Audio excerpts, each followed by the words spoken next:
Our first guest has gained international recognition for her crusade against body shaming.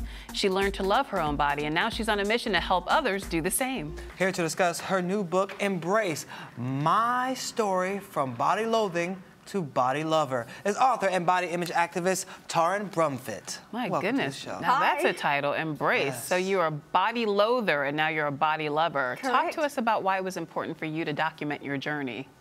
Well, the minute I learned how to love my body, I wanted to share that with as many women as I could right around the world, because it felt like I'd won the golden ticket. So many women are anchored down about how they feel about their body. It's so true. And it's preventing them from being all that they could be in this world. So I just wanted to share and get women from where I was, body loathing, to this really cool, liberating, awesome, fun life that is when you wholeheartedly and unconditionally love your body. Why are we so preoccupied with our bodies, women, and why do so many of us loathe our bodies? You just need to take a walk down the street. Right. I mean, really, there's one type of body that's celebrated. And if you fall outside of that norm, then you feel, what's wrong with me? And I have to change myself. And I mean, anti-aging is the classic example. Women are told to defy and fight the lines on their face, which I think is completely absurd. Why would we try and fight and change something that is the natural evolution of being a human? Right. And, you know, when I look at the lines on my face, I want to celebrate them, because getting old and aging is a privilege that's denied to many. Well, you're clearly comfortable with your body now and loving it. I mean, you are on the cover showing it all off. Yeah. It's so funny when I go through the shops with my kids and they're like, hey, Mum, there you are, like nude. I'm like, oh, let's just keep going. Yeah. Well, actually 3 years ago, you thought about having plastic surgery, though. So what changed, and why didn't you go through with it? So I was watching my daughter play, Michaela, and I thought to myself, how am I going to teach her to love her body if I can't love my body? Right. And what sort of role model would I be for her if I have the surgery?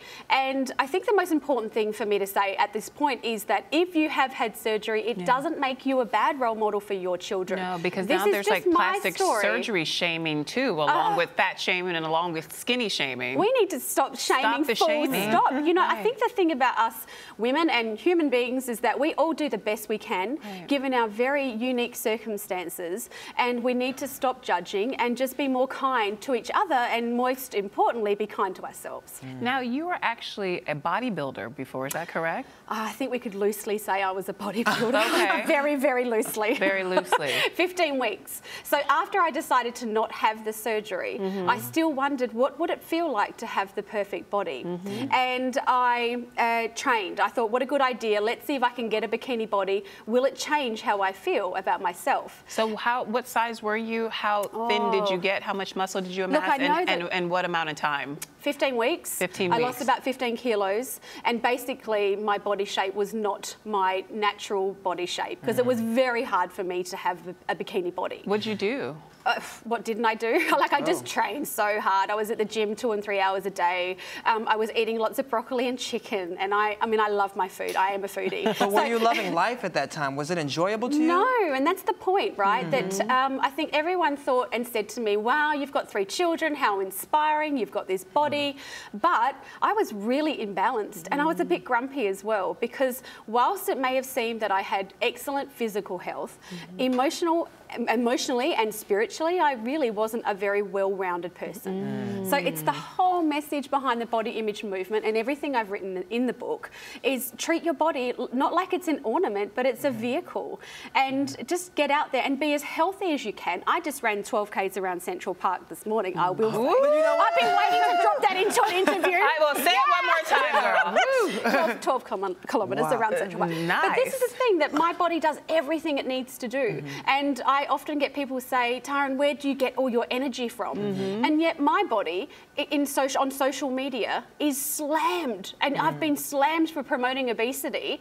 And I invite all those nasty pants to come for a run with me tomorrow morning. But are you Keep up. promoting obesity, though? Or are you promoting a healthier Police. you, a more comfortable you? Of course I'm not promoting Exactly, obesity. it's I'm different. promoting, you know, people to be the best they can be. Right. And this story is slightly heavy, but during the campaign last year for the documentary I'm making, I had one woman reach out to me, and she said to me, Taryn, I was abused as a child and I've eaten my way through life to survive. And now she said, I'm in my 20s and I'm fat and I'm shamed for being fat. But you know what? I am doing the best that I can do.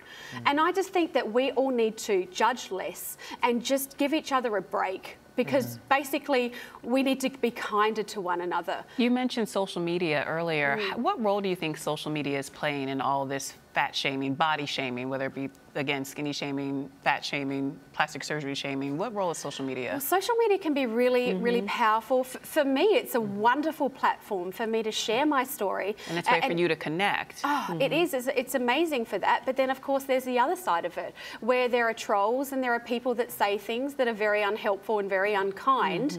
I think we need to be educating our young children the dangers of social media, but also what we often see is not actually real.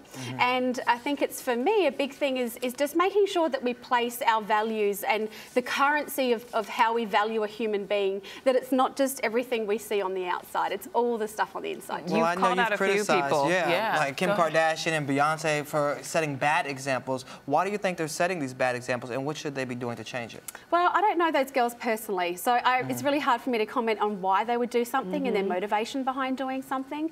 But I think that people like Beyonce and Kardashians and everyone else in the media, that they have a responsibility, and they have millions of people looking up to them.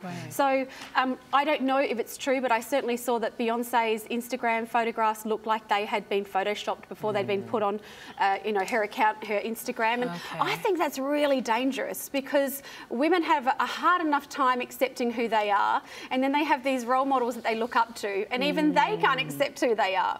So we really need to change the conversation. You know, you make it seem so easy. You know, just change your thought process and embrace yourself. But how can we move to that place of embracing our true selves when we're constantly hit by these perfect images and these perfect examples all the time, every day, all day? Well, it's not easy. So, I mean, this is a few years down the track for me. So I didn't wake up one day and have this body and go, wow, I just love my body. It just wasn't like that. It took some work, but it was absolutely worth it. But here's the really exciting thing, that we all have access to this great change, and it doesn't come in the form of a pill or a potion or a lotion. It comes from within here, and we have access to this. So you suggest working on the mind, working on building up our self-esteem, working on all the internal things. Absolutely. And also, I think the most important thing is to stop and reflect. So stop trying to compare yourselves to others. Reflect on who's making you feel this way. Don't try and be something other than what you are. Don't buy into the messages that say that you should have wrinkle-free skin and dimple-free thighs. Oh, all of that, please. Let me tell you one thing, and this might really resonate with your viewers, is I've asked this question of tens of thousands of women right around the world. I've said to them, what do you think that you'll be thinking about when you take your final breath on this earth? And I've never had anyone say, oh, my stretch marks, or my cellulite, or my wobbly arms when I wave. No one has said this. So while we're breathing, able, capable, and living, let's live with that perspective and have gratitude for all that we have. Hallelujah. Amen. Oh, yeah. I like that. Fantastic, girl. All right. Well, we've got to run to break, but you have a documentary that you're working on. I am. Kickstarter campaign also in full effect. And we can go to where to donate? Well, you can go to bodyimagemovement.com. And we're in the final stages. So we're looking for some final donations just to get us over. And I'm super excited to share that with the world. So they can donate there and also go to their local stores to get Embrace. And it's #1 on Amazon. Congratulations. Very exciting. Amazing. Thank you. Thank you so much for joining us. It's my pleasure. We'll be right back.